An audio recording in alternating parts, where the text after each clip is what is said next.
तो नमस्कार दोस्तों, आप सभी के एक बार फिर से स्वागत है टॉप बिहार पे, जहां पर मैं हमेशा आपके लिए भोजपुरी से जुड़े हर एक छोटे से बड़े खबरों के लेकर आते रहता हूं। गाइस, बात करेंगे भोजपुरी के ताज़ा खबरों के बारे में, तो चलिए शुरू करते हैं आज की ताज़ा खबर।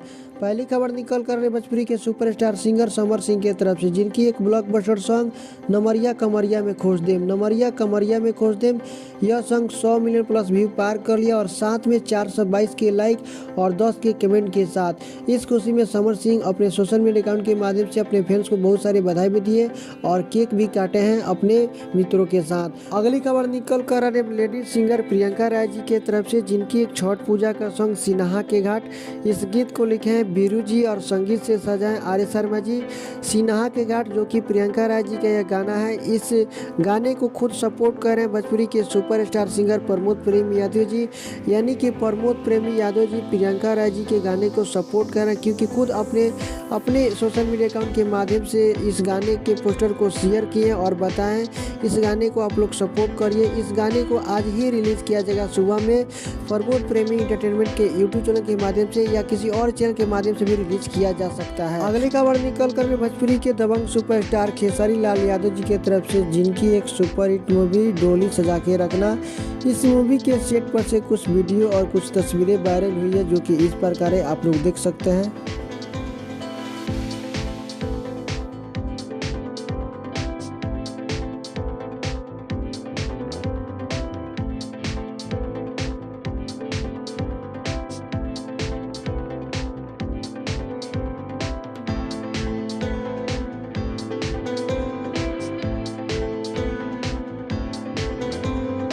अगली खबर निकल कर भोजपुरी लेडी सिंगर आंद्रा सिंह प्रियंका जी के तरफ से, जो कि एक सुपरस्टार सिंगर है। इनकी एक छठ पूजा का सॉन्ग आने वाला है, जिस सॉन्ग का नाम है गरीब के छठ। इस सॉन्ग को आज ही रिलीज किया जाएगा आंद्रा सिंह प्रियंका के यूट्यूब चैनल के माध्यम से। अगली खबर निकल कर भोजपुरी के सुपरस्टार सिंगर शिल्पी राज जी के तरफ से, इनको तो सब कोई जानता है क्योंकि ये बहुत ही प्रचलित हो चुकी है शिल्पी राज जी, और इनके गाने मार्केट में काफ़ी ज़्यादा बज रहे हैं। इनकी एक छठ पूजा का दौरा में दिया 12 बलम, दौरा में दिया 12 बलम, यह एक वीडियो सॉन्ग है। लेकिन इस वीडियो में भोजपुरी के जुबली स्टार दिनेश लाल यादव निरहुआ जी और साथ में अमरपाली दुबे जी दिखाई देंगे। अगली खबर निकल कर भोजपुरी के सुपरस्टार परवेश लाल यादव जी के तरफ से, जिनकी एक सुपरहिट मूवी घूंघट में घोटाला 2, इस मूवी का एक सॉन्ग मन सतरंगी। इस सॉन्ग को आज रिलीज किया जाएगा सुबह में 10 बजे एंटरटेन रंगीला के यूट्यूब चैनल के माध्यम से।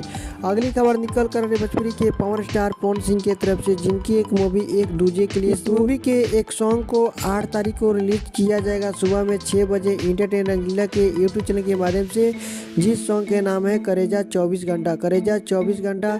इस सॉन्ग को 8 तारीख को रिलीज किया जाएगा सुबह में 6 बजे एंटरटेन रंगीला के यूट्यूब चैनल के माध्यम से। तो दोस्तों, आज की खबर आप सभी को कैसी लगी है, एक बार कमेंट बॉक्स में लिखकर जरूर देगा। तो दोस्तों, फिर से मिलते हैं किसी और खबरों के साथ, तब तक के लिए आप देखते रहिए टॉप बिहार।